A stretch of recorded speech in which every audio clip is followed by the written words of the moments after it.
Sang Yu, a young screenwriter in modern Chinese and global capitalism, seems like an average guy. He is passionate about writing, but his lifestyle takes a toll on his mental health. He feels exhausted on a train ride from work. Out of nowhere, a sinister demon enters the train and shackles him. Sang Yu is terrified but wakes up and realizes that it is just a dream. In his rundown apartment, he reflects that his life is meaningless at this point after losing his job. In the past, he tried to seek help from dream experts, shamans, and psychologists, but none of them was helpful in his struggle. He uses the last of his money to buy himself a snack. The vendor notices that he has nothing left for himself, so he adds a free egg to his sandwich as an act of kindness. As he sits down and is about to take a bite of his first meal, a man from behind taps his shoulder. It happens to be his work partner, Sang Ji, whom he runs away from after breaking their contract and leaving work with short notice. They both make up, and Sang Ji treats him to a meal. In the restaurant, he grabs an aquarium to use it as a metaphor for what he is feeling. He says that the bowl represents the human mind, the fish represents consciousness, and the water represents the subconscious. He brings the fish out of the water, explaining that life is a struggle when the conscious mind leaves the subconscious behind, just like how he feels. Sang Yu confesses to Sang Ji that his insomnia is getting worse by the day. Whenever he closes his eyes, sinister creatures try to attack him. Sang Ji tells him that it stems from his laziness and that he should pull himself together. He decides to head back to his apartment, but it is locked. His landlord kicked him out, leaving all his belongings at the door. Without a choice, he leaves the building and decides to spend some time in the nearby cafe. Once again, the demon appears out of nowhere to hurt him. Sang Yu realizes that he fell asleep at the cafe and confirms his theory that his nightmares become so vivid when he sleeps. Already suicidal and desperate to get rid of his sufferings, he gets on the edge of a building, preparing to jump and end his life. Upon seeing the troubled Sang Yu, the friendly vendor calls his attention to offer him food, hopefully, so he could change his mind. This is effective, and they both sit on the building's rooftop to talk. The vendor asks him about his problem. Sang Yu opens up that his nightmares are too realistic, and he has not slept in 6 months because of it. The old man advises him to consciously think that he is just dreaming if he has an episode of nightmares. According to him, having a presence of mind can make him in control of his life and his dreams. The phrase, "it is just a dream," is now imprinted on his memory, a piece of helpful advice to escape his nightmares. Sang Yu watches his love interest, Hua Er, from afar. She works at a nearby cafe where Sang Yu usually passes by.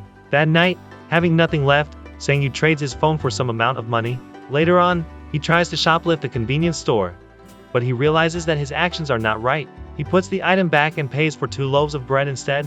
Outside the store, Hua Er approaches him, but it appears to be the demon who constantly follows him in his dreams. The demon strangles him, but he remembers the old vendor's advice and says, "I'm only dreaming." Instantly, the demon disappears. He wakes up, holding a priceless artifact that the demon chooses to kill him with several times. He brings the artifact to the trade market for some money. Traders offer different amounts, but he sees more potential and worth in the item.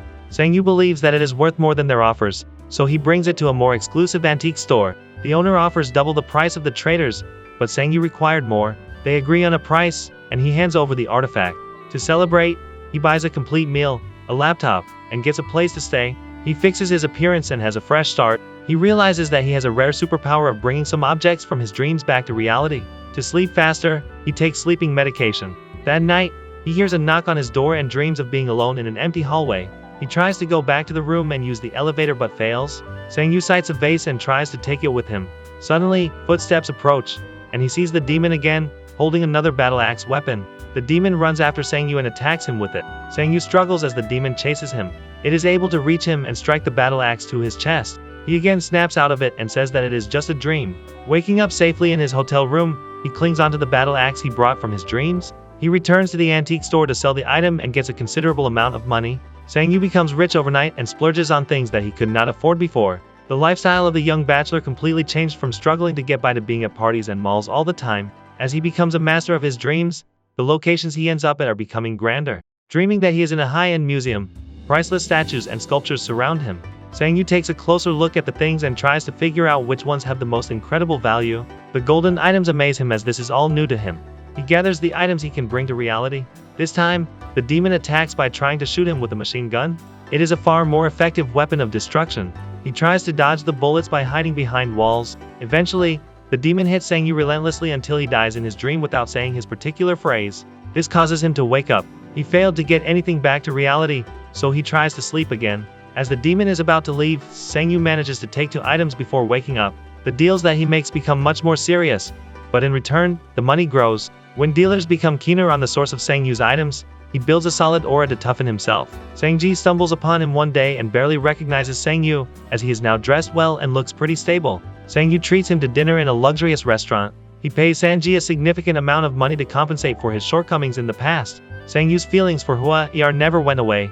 He visits the cafe one morning and finds out that it is actually for sale. After a night of drinking, Sang-yu gets knocked out drunk, and Sang-ji brings him back to his hotel room. Curious to find about Sang-yu's secret way to wealth, he stays in the room to look for clues. Just in time, Sang-yu has another nightmare. He twitches on the bed and wakes up with a handful of jewelry in his hands. Sang-ji is shocked to find that Sang-yu has this ability. He begs Sang-yu to make him his assistant and treats him like a boss. In the cafe, Sang-yu returns and shows Hua-er a big box of money. He buys the place, assigns her to be the one to manage it still. She agrees, and Sang-yu couldn't be happier. They go out for dinner and negotiate about the business. Hua-er makes it clear that Sang-yu's intentions toward her are clean. That night, Sang-yu dreams that he is inside a money vault with an insane amount of cash. He gets thrilled and starts filling his bag with money. Unexpectedly, the demon comes from behind and punches him to the ground. Continuously, he stacks the cash for himself while the demon chases him. This time he learns to fight back and knocks the demon in return. As he gets more experience controlling his thoughts when he dreams, he develops more skills and powers. The cafe continues to attract more customers with the help of Sang-yu. But then he looks out the window and sees the vendor struggling with his small business. Secretly, he leaves money in the old vendor's bag. Sang-yu and Hua-er go for a walk after a busy day at the cafe. Their connection deepens, and he falls for her even harder. In another dream, Sang-yu is driving a very luxurious car. He moves it fast and circles around the place he is dreaming in. The demon attacks again by throwing a sharp weapon at him, causing his right ear to bleed. He hits the demon back with a metal tool as a defense, and it fades into thin air. After defeating the demon again, he ends up bringing the car into the real world. He lets Hua-er use it as they drive to her home. He reveals that he got it for her. While Hua-er drives, Sang-yu could not help but reminisce the first time he saw her and instantly fell in love. Since then, he followed and watched her patiently through the years. Sang-yu breaks out from writer's block and starts to write stories again. He eagerly finishes a story that he came up with and hands it over to Sang-ji. That night, he dreams of sleeping beside two women. He wakes up without bringing anything valuable. He sees Sang-ji crying while reading the script he wrote. He claims it is one of his best stories. Sang-yu throws a formal party in celebration of Chinese cinema and its works. As Sang-ji introduces Sang-yu, information about him and his achievements are not factual. The party is staged to impress Hua-er. That night, he dreams of being in a bottomless pit of gold. Crystals and other jewelry surround him. He walks on the gold and spots the demon just sitting still, not ready to fight. Sang-yu comes closer and tries to grab the gold belt from the demon, which seems to be the source of its strength. Before grabbing it, he senses an unusual feeling. The demon touches Sang-yu's chest and fades away. Sang-ji secures the belt in a glass box in the real world while Sang-yu's demeanor completely changes. Sang-yu brings Hua-er to a rooftop and orchestrates a fireworks display to surprise her. He tells her how he truly feels about her. While waiting in her living room, a dagger hits Sang-yu as he stands up. He checks on himself in the mirror and realizes that he has wounds. He quickly rushes out, leaving Hua-er clueless. The demon's touch did affect his real life, making him worried. He talks to Sang-ji about this, in which he replies that Sang-yu is just tired as events keep coming. That night he starts to dream again, but instead of facing the demon as he usually does, Sang-yu sees a clone of himself. The place looks very dark and dull, far from the usual and vibrant ones. The clone begins fading away. This worries Sang-yu greatly as this dream is scarier than dealing with the demon. At that instant, he wakes up and finds multiple scars on his body. These are the injuries that he got in his past dreams. On the way to the cafe, two men kidnap and force him into a van.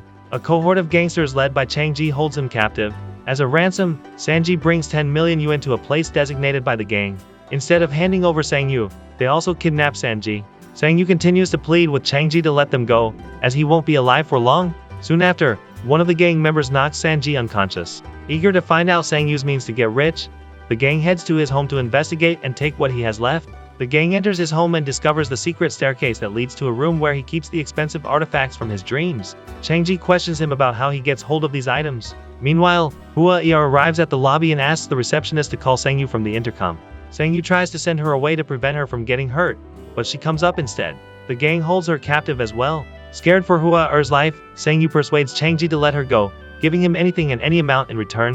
While the gang member holds Sang-yu at knife point, Sang-ji gains consciousness and hits one of the gang members with the golden artifact. The three of them manage to escape. They continue to run upstairs as they realize that Sang-yu is seriously injured with a stab wound. Two of the gang members fight with them recklessly. Sang-ji sacrifices himself by stopping the gang members. In return, he gets brutally beaten to death while Sang-yu and Hua-er manage to reach the top of the stairs. This serves no purpose as the gang members get to them and beat them as well. Sang Yu wakes up in an alternate universe that is surrounded by portals. He enters one, and a flashback of his wins and losses occurs to him.